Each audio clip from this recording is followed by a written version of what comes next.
Welcome to Behind the Wire, the official podcast of Pee Dee Electric. Each episode connects you to the people, stories, and innovations powering our communities. From exclusive conversations with cooperative leaders to practical tips that help save money and energy, we're here to keep you informed and inspired. Behind the Wire is your on-demand source for cooperative insight that keeps us moving forward together. Let's get started. Hey, this is David Spencer, your favorite communication specialist, and you're listening to Behind the Wire, Pee Dee Electric's new podcast aimed to keep you informed and inspired about what's going on at your cooperative. Today, our guest is Todd Moore. How are you doing, Mr. Moore? Doing great, David. How about you, sir? I am doing fine. Just want to let the people know a little bit about you. What is your position here at Pee Dee Electric? My position is energy advisor here for Pee Dee. I've been here about 29 years. I've been in this position for the last 17. Started out in engineering and moved into marketing and communications, and then in my present role as energy use advisor about 17 years ago. Okay. Do you get a lot of questions from members about our new time of use and on-peak hours? Yes, we got a tremendous amount. Basically, it was a learning process for our entire membership, including internal and external. It was designed to make our members more energy efficient, more aware of their usage on peak and off peak times. Okay. And so it seems like still, even though we launched this earlier this year, you're still getting a lot of questions and people are still trying to wrap their heads around it and get a better understanding of how everything works. And so today we kind of want to let our members know why we did this and how is this going to benefit them. This next part, I just kind of want to ask you a few questions to help our members understand a little bit more about how on-peak hours work. For members who may not be familiar, what are on-peak hours and how do they differ from off-peak hours? Well, basically, on-peak hours, they were designed to limit the amount of usage when our whole system reaches its peak load. The hours were determined back through our statewide organization who went in and analyzed our entire system, looking at our highest amount of usage during what hours of the day. In the summer, it was determined that those hours were between 3 and 6 p.m., and in the winter, our largest usage was between 6 and 8 a.m. in the mornings. So as of November 1, we moved to our winter hours, which were 6 to 8 in the morning. The key thing is that if in the prior way we build system, our billing system worked, everybody paid a straight KWH charge. And we'll get into KWH and KW a little later in the conversation. But basically, everybody was paying for everyone else's demand. When I talk about demand, I talk about peak demand in KW. So what this does is this allows our members to only be responsible for what they use. Let's say in the old rate, using myself as an example, I have a heat pump which pulls about 4 kW or 4,000 watts of demand. Maybe I have a neighbor down the street who has a mobile home with an electric furnace that may pull 17,000 watts of demand or 17 kW. So it costs the co-op more to serve that member than it does to serve me because of their larger amount of usage. So by going to a demand rate, a residential demand rate, now I'm only responsible for the demand that I incur, and the member down the street is responsible for the demand that they incur. So it seems like this is a more fair way to distribute the costs to provide service. Exactly, because what we did was, prior to April of 25, you were paying around 11.54 cents per kilowatt hour, and with no demand charges. So as of April 1st, we started charging 8.83 cents per kilowatt hour, and then you were responsible for demand at $4 per kW. But the demand is only measured during those peak hours in the summer from 3 to 6 p.m. and in the winter from 6 to 8 a.m. Gotcha. So quick question, why does electricity in general cost more to produce during these moments of high moments of demand and peak hours? Why does it cost more? Because that's basically, is in your question, you're talking about high demand. So everyone, typically in the morning when everyone gets up, the heat's running, you get up, you're cooking breakfast, you got a lot of stuff. So everyone's calling on our system to send a massive load of electricity out through our system. So it costs more to build those lines, build those generating plants to be able to provide that amount of energy only during a short time, because you have to be able to provide it 24/7, although you only may need it from 6 to 8 in the morning. That makes good sense, very good sense. You touched on a little bit earlier. How were Pee Dee's Electric, the winter on peak hours? We're in the winter season right now. How was those hours, 6 a.m. to 8 a.m., determined? Well, again, we went back with our statewide organization, our power supply provider who we have with our statewide organization out of Raleigh. And what they did was they went back and charted our system usage for the last 5 years based on month, time of day, stuff like that. So it turned out that Pee Dee Electric, our largest amount of usage was required between 6 and 8 a.m. in the wintertime and 3 to 6 p.m. in the summer. So our rates were based on those hours, which we have the largest demand for usage. Okay. And I know when we started working on the communications for this side, this came up a lot in our internal conversations, the difference between KW and KWH. And I'm sure our members, when they're looking at their bills and looking at their usage, sometimes that might get a little confusing. Can you explain the difference between KW and KWH? To explain the difference, let's take a 4,000 watt heat pump. Okay, a heat pump pulling 4,000 watts for an hour at 4,000 watts per hour would generate 4 kilowatt hours. Okay, if it also ran for an hour, that means you had 4 kW of demand, or 4,000 watts of demand during that hour's time.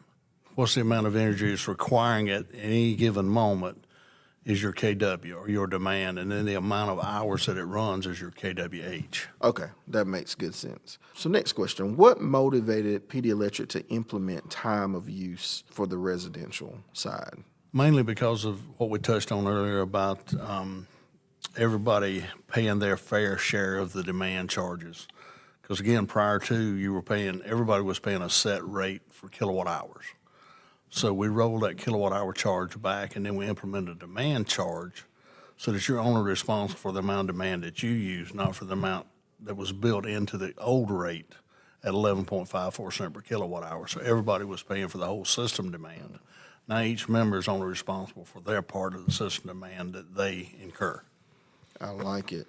And so, again, this isn't about the co-op getting more money or making more profit, because, we're not for profit. And so that's really not our goal. But it is about keeping the costs distributed based on pretty much what you use. And so what we've been encouraging in our communications and to our members is you now have more control, because now if you are doing the things to shift your usage during demand, it can actually save you some money. So the question, how does encouraging members to shift usage help the cooperative, help Pee Dee Electric manage our costs and reliability? Well, the biggest thing again is, we have to build for that peak demand, which means we have to be able to supply that, whether that be lines, meters, transformers, even back to generation. So we have to be able to supply that amount of power. So if we can shift some of that power to off-peak times, by our members using less during on-peak, and shift some of that to off-peak, we incur less cost on the system by not having to build new generation, because if we have to meet the total demand. So if we can encourage our members to kind of offset that a little bit, that helps the cooperative. It helps our reliability because it doesn't put as big a strain on the system. That makes sense, and that reminds me of when I was in school. Went to school in Durham, and we had Highway 40, which was a busy 4-lane highway. But depending on the time of day, like if you traveled in mid-afternoon or later at night, those lanes were clear, but you still needed all 4 lanes exactly for the rush hour. And so what you're saying really makes sense, even in those moments where we don't need the infrastructure because the demand isn't that high. That infrastructure still has to be available for those times that we do. That's a great analogy, David. Yeah, I think that, and I think when we was going through all of that really helped me see it, because I remember I would wait. I would literally wait sometime to go home, because I knew if I got on the road at 5, I was gonna be in there doing the rush hour, and it was gonna add an hour or so to my trip. So it was just easier sometime to either, if I didn't beat it, it was just easier to wait until it wasn't as congested. And that's a great analogy between peak demand and rush hour traffic. Oh, yeah. Because, again, you do have to have the infrastructure there whether you need it or not. But then at times you're definitely going to need it, and a lot of times you're not, but you still have to build for the worst-case scenario. Okay. So, and I think members want to know, some of this is technical, and they're probably asking, well, what can I do, to help me save money? I think they're wrapping their heads around it, they're understanding it a little bit better. But we want to give them some practical tips to say, hey, this is something you can do immediately to help you. So what are some easy ways families can adjust their routines to save energy during peak hours? Well, especially I relate back more to the summer between 3 and 6 p.m. Your 4 largest power uses in your home are going to be your water heater, your heating and air system, your stove, and your clothes dryer. So if you can, not dry clothes from 3 to 6 p.m. or not dry clothes from 6 to 8 a.m. in the morning, it's a given that your heat's probably going to run. I mean, we don't want anybody, we're not telling anybody to shut everything off and don't be comfortable. We're not going to that extreme. What we're saying is, if you can limit the usage and maybe not take a shower until after 8 in the morning or take your shower after 6 p.m. in the afternoon, during summer times. A lot of folks like to get up and cook in the morning, cook breakfast. If you can wait and cook after 8 a.m., that's great. If you can't, a lot of folks like myself, my wife and I both work. So when we get home in the summer, it's after 6 before we start cooking dinner.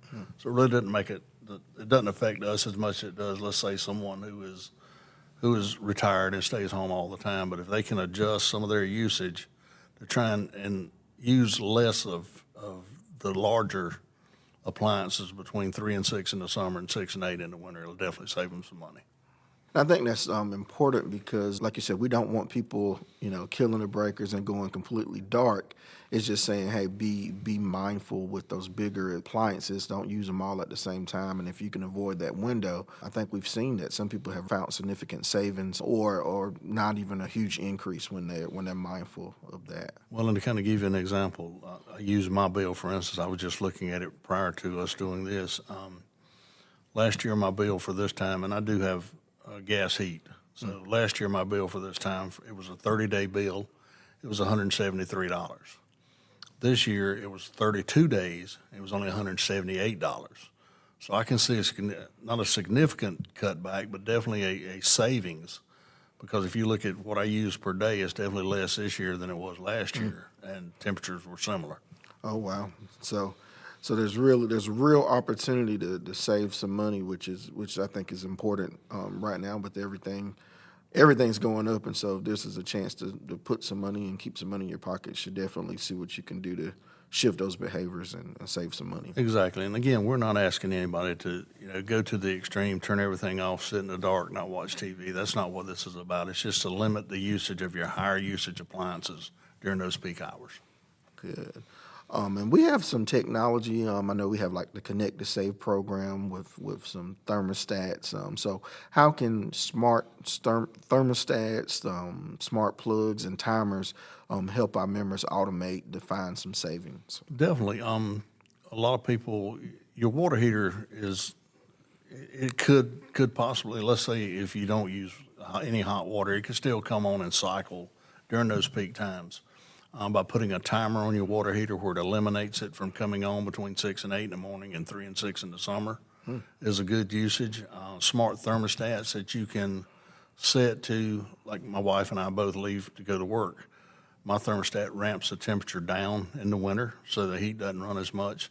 And it ramps it up in the summer so that the air conditioner doesn't run as much. And then prior to us getting home, it adjusts back down or adjusts back up so that the home is comfortable once we get there. Smart thermostats are fairly reasonably priced. I mean, you can get one, anywhere, typically less than $100 and have it installed. As long as you have Wi-Fi capability, a lot of times you can control them with your phone so that you can look and see what your temperatures are. A lot of folks like the convenience of being able to set a schedule where that it does this every day, and then on the weekends, you can basically just take it out of that schedule. The weekends, are just what they are.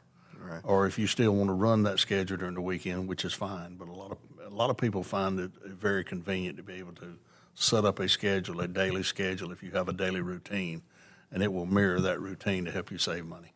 Well, that's good because I think that's probably a concern of people is like, do every day do I have to think about is this on here, is that off there? And so these tools, this technology, kind of like you said, gives them that convenience and peace of mind knowing that it's kind of autopilot, and if you set this once, it's going to kind of get you those savings that you're looking for at the end. You mentioned, some of these tools that you're looking at to monitor your use because you're a member at PD. So these screens and this data, it's not just something that I guess employees can have access to. If members, they can go into their portals and check and see and monitor their usage and see how how they can see how their behaviors is translating to their bill. Can you tell us some more about that, about how what do our members have access to monitor? Yeah, These there's an things? app called My Usage that you can download on your phone. You go in and look at your usage on a daily basis. We also, part of my job is that when a member calls in that does have a concern about a higher bill, we can go in. We have several different tools here in the office that we can look at we can look at usage every 15 minutes. So we look at what's going on during the night to see if possibly may find a leaky water heater that's running all the time, or a well pump that's running all the time, or sometimes even a faulty thermostat that can cause an issue, or a heat pump that has an issue. But we can go in and look at those and help the member determine what's going on. And if they have any questions, they can reach out to me, and I can take a look on our end. And also, I get a lot of questions about, well, when did my demand actually hit? So on our end, we have a system we can go in and look and tell you exactly what day and what time your peak demand happened. Okay. It was between 6 and 8 in the morning. I looked at one this morning. Actually, I looked at mine. My peak for last month occurred at 7:21 a.m. on a Saturday. And then from a billing relationship, I know we got a lot of questions about that too. You're not getting that $4 demand on all of those demand hours. It's really on that top. It's only the peak demand measured during those 4 hours. During those 2 hours from 6 to 8 in the winter. Whatever your largest power usage, your largest 15-minute demand is during those hours is what you're charged once a month. It's not daily. It's not additive. It's just your largest usage during the entire billing cycle. Because what happens is when we read your meter, we reset that demand to 0. Then every day it looks at your demand during those hours, and it will only put a number in there if it sees a number that's higher than the existing. So let's say you start at 2 kW, and then a week down the road, something happens and you hit 2.5 kW, then it will replace that 2 with 2.5 or 4 or whatever that peak demand is, and then that's what you're charged at the end of the billing cycle. Cool. And so that's I think that's helpful. And I just know, like, from some of our communications and response, people had a lot of questions about that. I guess assuming that it would be all of those hours every day, but it's really not. That charge is just on, like you said, that one day of that highest, that during that window. Right. If you look on your bill, you will see 2 kW, 2 demand readings. Mm-hmm. There'll be a rate A and a rate B. The rate B is your own peak. That's the one you're actually charged for. We do measure your peak demand during the other hours and put them on your bill. That's just for your reference. You're not charged for that, but it does show that whatever your peak demand was the other 22 hours of the day. Okay. And then just want to share some of the benefits and other things we're doing. I know we have a lot of programs and we have some rebate programs. So as an energy use advisor, what are some of the programs that members might want to be aware of to see if they can find some more savings? Yeah, we incentivize rebates on heat pumps. Let's say a 14 SEER. SEER stands for Seasonal Energy Efficiency Rating. That's basically how efficient the unit is. A 14 is a standard. So if you call a typical heating and air guy and said, I just want a heat pump and I want to get out as cheap as possible, he's going to put you in a 14 SEER typically. But for a 15 SEER, which will cost a little more, but it's more energy efficient, then PD will give you a $100 rebate. If you go up to a 16 SEER or above, PD will give you a $300 rebate, and these are actually credits back on your power bill. Now, if you replace a water heater, So you have an electric water heater in your home that goes bad, and you put in a minimum 40 gallon with two 4,500 watt elements, which is pretty much a standard water heater that you would go to Lowe's or somewhere and buy. We give you a $50 incentive on that. And also, if you have an electric vehicle and you put in an electric vehicle charger, we will give you a $150 rebate, which is all these are credits back on your power bill. Well, that's awesome, because I think a lot of people sometimes, they don't realize we are your community partner. We want to help when we can, and we're here to assist. And I know, because I share an office with you, you get calls all the time and people are inquiring. So if a member is having an issue or wants to learn more, how can they reach out to you and get some help if they need it? You can reach out to through our website, through Contact Us, and send in a message, or you can contact me directly. Again, my name is Todd Moore, Energy Use Advisor. My direct dial number is 704-694-7607.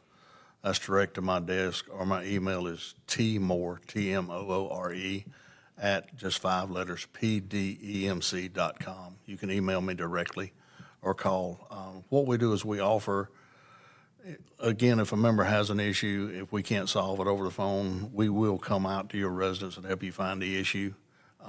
We will also come out and do just a walkthrough to show you sometimes measures that we see. Again, I don't have the ability to do a total and full energy audit, but we do have thermal cameras, stuff like that we can look for leaky ducts, look for windows that are bad, stuff like that. We don't charge anything to do that. Again, that's being a good community partner. That's just something that we do to help the member.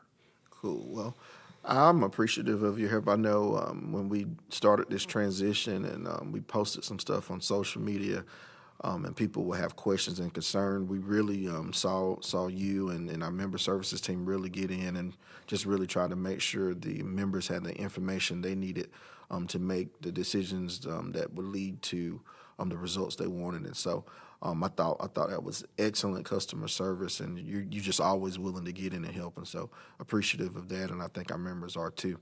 Again, this is David Spencer. I'm your favorite communication specialist. We've been talking with Todd Moore, our energy use advisor.